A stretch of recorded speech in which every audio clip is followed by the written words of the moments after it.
my friend and your Commissioner of Agriculture, Commissioner Steve Troxler from Brown Summit, North Carolina. Let's give him a round of applause.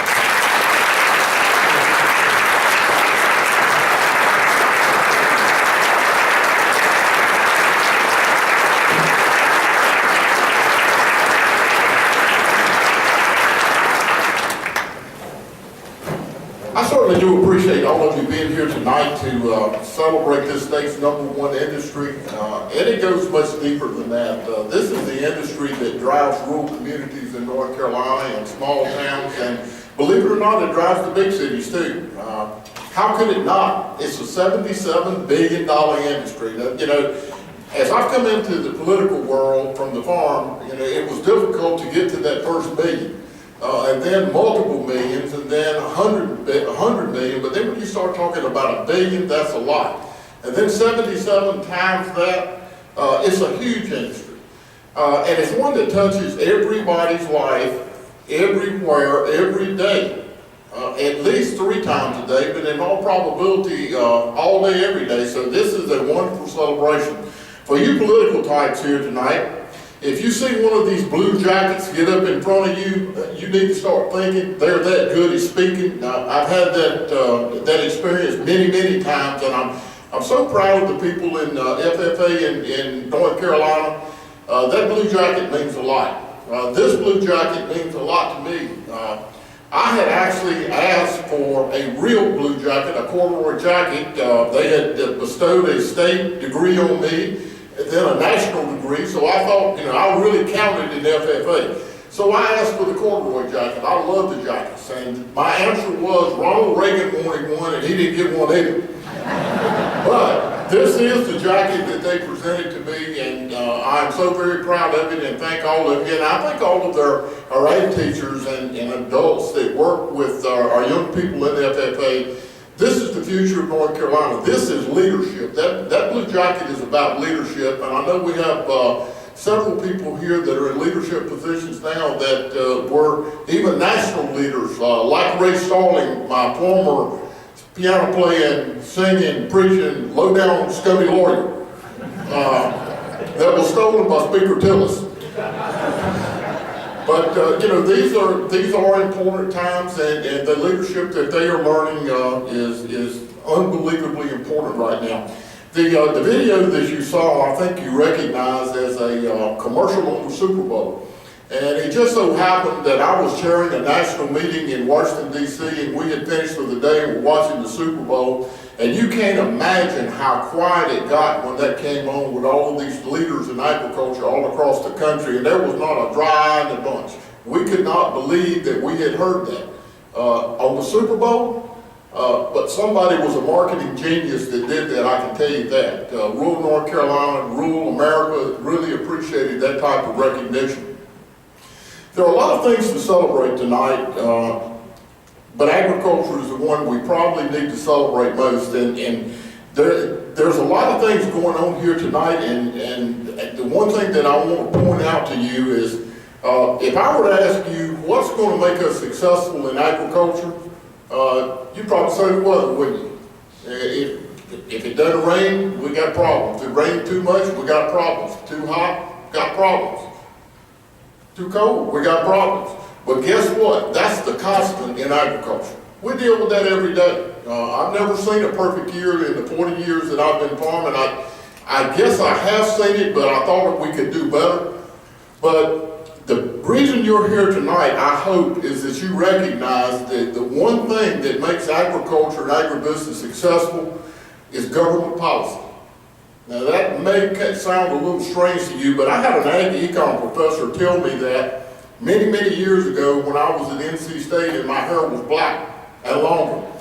And at that time it seemed kind of strange, especially when you see the big weather events that happen, like we have a tornado outbreak, or we have a hurricane, or we've got a massive drought. And in the moment, you think that's what we've got to do to be better with agriculture. The weather's got to change, but it doesn't have to change.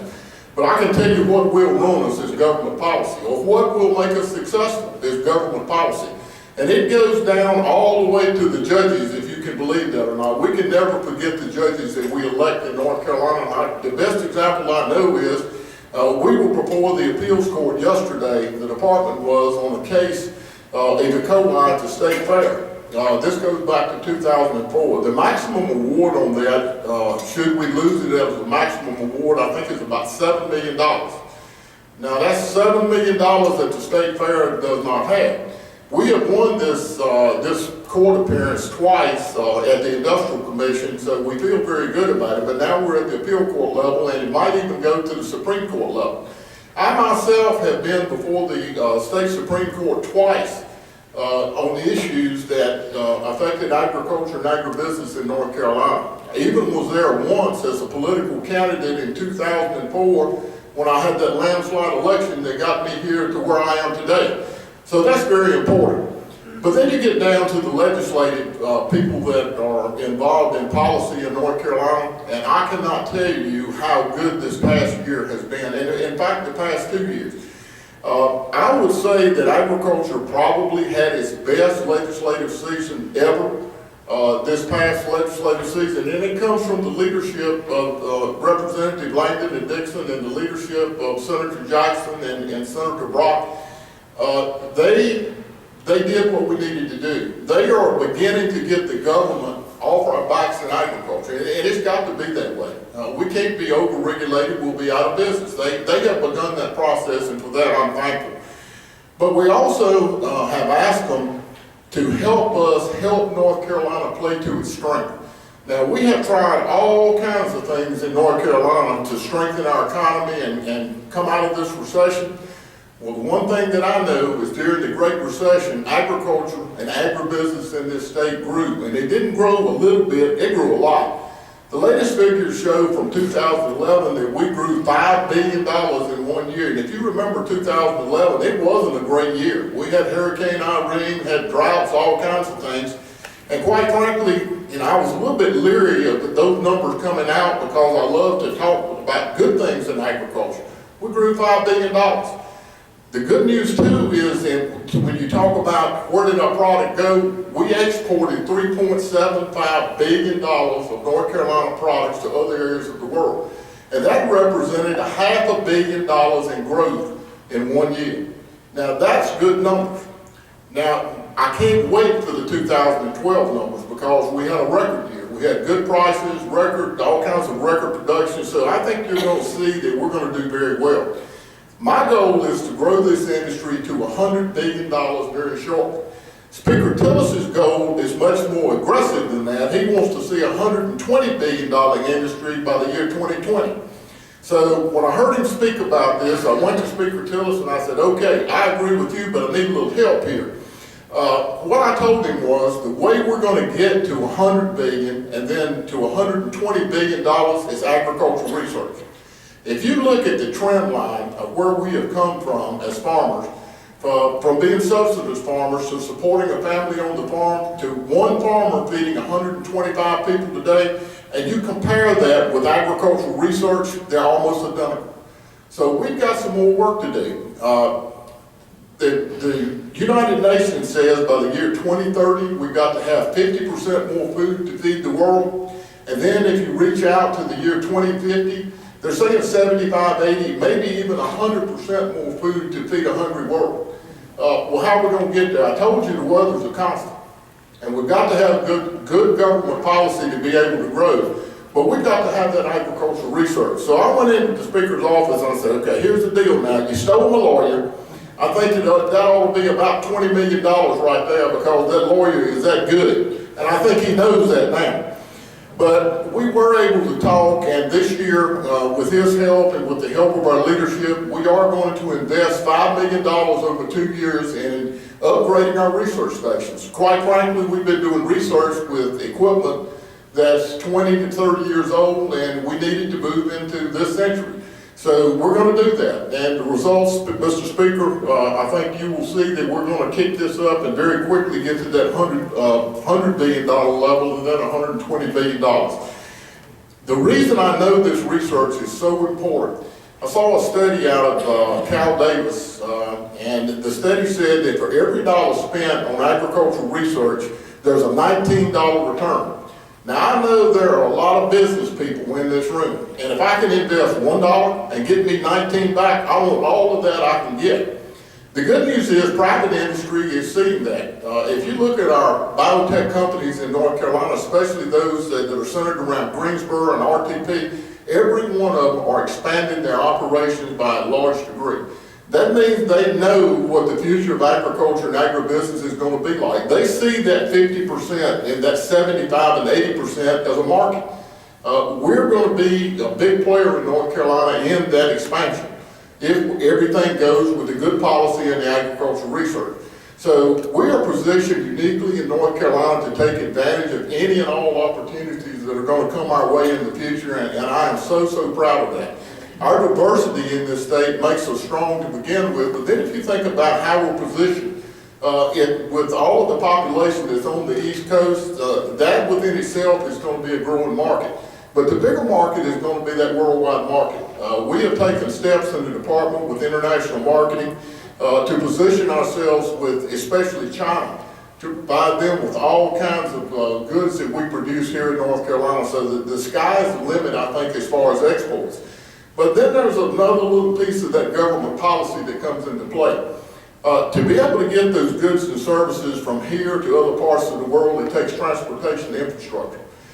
Something that, quite frankly, I don't know that we have paid enough attention to in the past, but now the legislature is really looking into this transportation infrastructure, and it's for the military and agriculture. If you take the two of those industries, the agriculture being number one and military number two, and do things to help both of those industries at the same time, the results are going to be absolutely wonderful. So we're going to look at rail infrastructure and transportation infrastructure, but in my mind, more importantly, look at the ports of North Carolina. We have advantages that other states could not even believe that it could happen. We've got two ports that we, quite frankly, I don't think have paid enough attention to in the past, but there's so much potential for them to be niche ports for the agriculture, for our military that's here in North Carolina, and for other industries to ship goods and services out of North Carolina.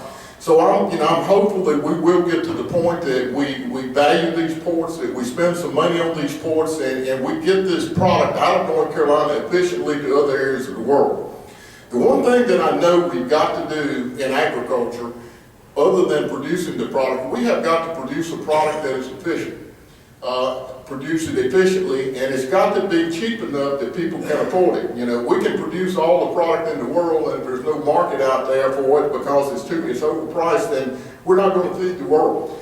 I know many of you have heard me say this before, but there is going to be a time when we must revere this agriculture. I am traveling to different areas of the world. The one thing that I have seen is hungry people or mean people. Think about it. Miss a meal or two, and in fact, some of the court decisions I've seen about agriculture, I wish they had missed about 5 days worth of eating before they ruled on the agricultural issues, and I think they would have been a different ruling. But suppose it was your family that your granddaughter or your grandson or your son or daughter or mother or father that hadn't eaten in 20 days or 25 days. What extreme would you go to get that food for them? People will go to great extremes, I can tell you that. So we have that responsibility, I think, as a nation to continue this agricultural bounty that we've had and continue to help feed the world. So that's the reason I'm so excited about the future for this industry in North Carolina. In fact, a friend of mine said he was listening to a radio talk show, and they were talking about careers, and the host said, now if you were going to point your son or daughter in a direction for a career, what would it be? He said it'd be agriculture. And he recited some of the very things that I told you about the worldwide demand for food and agriculture. And he said, I really believe in the future that farmers will be the ones driving Lamborghinis. Now that's a little far-fetched. I haven't seen one with a trailer hitch on it yet, and I haven't ordered one. And I said that yesterday in speaking to an ag research group in Kannapolis, and a guy came up to me and reminded me that Lamborghini made a tractor very briefly, and it was actually sold here in the United States. But also as a tractor collector, I know that Lamborghini tractor, if you find it and purchase it, you're gonna pay what you're gonna pay for a Lamborghini. But you know, that's the attitude that's out there. And I can tell you in my years, 40 years in agriculture, I have seen a huge shift in the way people think about agriculture and farmers. When I was in the produce business back in primarily the 80s and 90s, I did exactly what we're doing with the Got to Be NC campaign now. I took the product that I grew on my farm directly into the grocery store, directly to the restaurants, directly to the produce markets. But the one thing back then was, as a farmer, they wanted me to come in the back door. Most of the time I had come directly out of the field. They didn't want me to track mud on the floor in the grocery store. Now I go into the produce section and there is a full-size picture cutout of a farmer standing there. They don't care if we have mud on our feet anymore. It's okay. So that is the attitude change that has helped our local food movement in North Carolina. And you know, that is the attitude that we've got to have about farmers. The other thing that I want to say is we as a society have got to begin to really revere farms. We have looked at farms in the past. Sure, this is the place that they grow some food, but there is so much more that goes on a farm that most people don't realize. Yes, we're going to produce your food supply. We're going to produce the cotton to make the clothes you wear. Even plant some crops to make biofuels that maybe you're going to drive on. But think about, most people like green space, they like open space. This is a place, a farm is a place where groundwater is recharged. It also is a place where transpiration takes place and cleanses the air. It's wildlife habitat. You know, all of these things are a farm. So we need to revere that. And, you know, I'm hopeful that with the Farmland Preservation Trust Fund in the department, that we will be able to protect some of our very endangered farmland across this state. If I told you we had lost 6 million acres of farmland in North Carolina since 1970 to 2010, would you believe it? That is a huge amount. If today you applied the percentage of crops that we plant times the value of these crops, we would already be over that $100 billion level that I'm talking about. So we can't continue to lose this farmland at the rate we have and continue to be successful. My recent tenure as president of the National Association has given me a pretty unique perspective on the worldwide agriculture and agriculture in the United States, and I know how blessed we are here in North Carolina. I am blessed with a Department of Agriculture that has a lot of wonderful people that work in it. Many of them from Johnston County. David Smith, my chief deputy, grew up here. Johnston County is a good place to live. I know that. I have Joy Hicks here with me. She is my policy analyst and legislative liaison. She's the one responsible to go big to get the things that we need from the legislature to be successful. The other thing that I see we have in North Carolina that most states don't is partnerships. The partnership between the department, NC State University, A&T State University is wonderful. Larry Wooden is here tonight. The partnerships with our farm groups, Farm Bureau, the list goes on and on. But that's going to make us very, very successful, and we just can't lose that. I appreciate this opportunity to be here tonight, and hopefully about 2.5 hours from now, I'm going to be able to visit my farm this weekend. And I do thank you once again for everything that you do, and thank you for your support in the 3 election cycles that I have gone for. Let me back up. 4 election cycles. There was one that they didn't declare me the winner in 2000, but I'll never say that I lost that election, and that I'll leave it at that. Thank you.